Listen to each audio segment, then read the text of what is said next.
With wind gusts topping about 50 miles per hour, we also could see some power outages as well. So definitely keep this in mind. Again, this starts to ramp up starting Monday afternoon.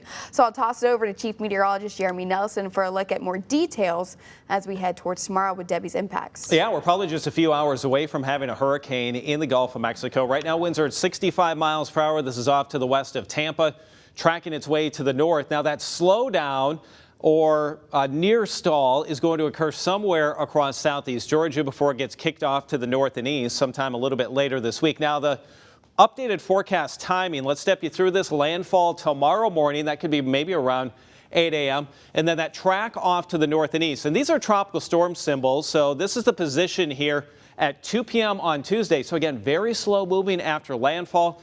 And then it curves its way off to the north and east Wednesday, Thursday, and into Friday. So maybe not the biggest wind maker for us, but all kinds of rain is expected. So we'll talk wind and rain here, but let's start you off with the current tropical storm alerts. Yellow shaded counties, tropical storm watch, that could easily be flipped to a tropical storm warning tonight because impacts really ramp up as we go through Monday into Monday night. And then down across much of southeast Georgia, those are tropical storm warnings. So yes, it's coming your way. All of that rain and those winds that ramp up 40-mile-per-hour gusts or higher. It's so quiet right now, though. Harbortown Lighthouse, we'll look at this camera over the next 24 to 60 hours, and you're going to see a churned up Calabogie Sound out there. These boats will be bobbing up and down, and the flags, they'll be whipping around as well. So our future cast, let's step you through this. Midnight tonight, overnight, we could hear some rumbles of thunder, and something we have to watch going into Monday, these outer bands that start rotating in, some of those will have a little spin with those. Isolated tornado threat for our area.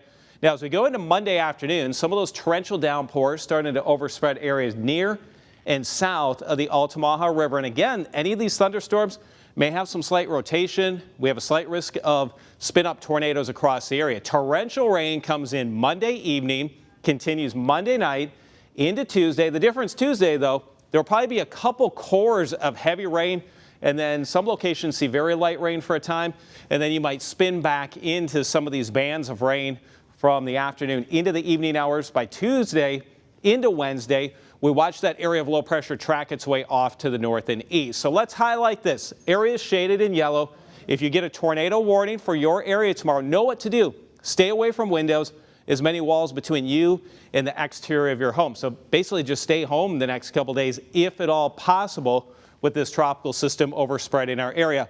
Flood watch. This goes until Friday. Really, the rain comes down, though, tonight, Monday, Tuesday, into part of Wednesday. Although all the runoff, we could have some rivers at flood levels or beyond coming up. And this may be record rainfall for our area. Let's take you through this. Pausing at 6 p.m. Monday. By that time, already looking at 3 to maybe upwards of 8 inches of rain down across Appling, Wayne into McIntosh County. And when it's all said and done, rainfall totals pretty confident, 8 to 14 inches.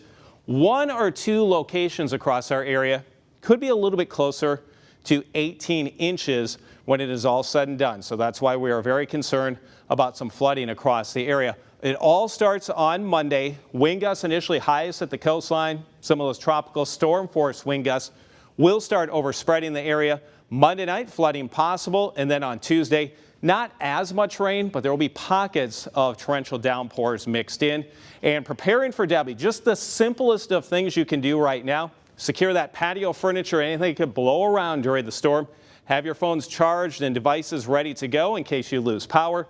And please don't park or drive through flood-prone areas. There will be some flooding across our area.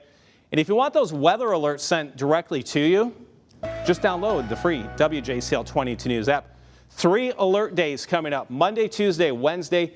Really hopeful the storm is out of here then as we go into Thursday with just a few showers left over. Following weekend, maybe a little bit of cleanup to do for our area. So we're hopeful Saturday's dry, and then just some typical summertime weather is back.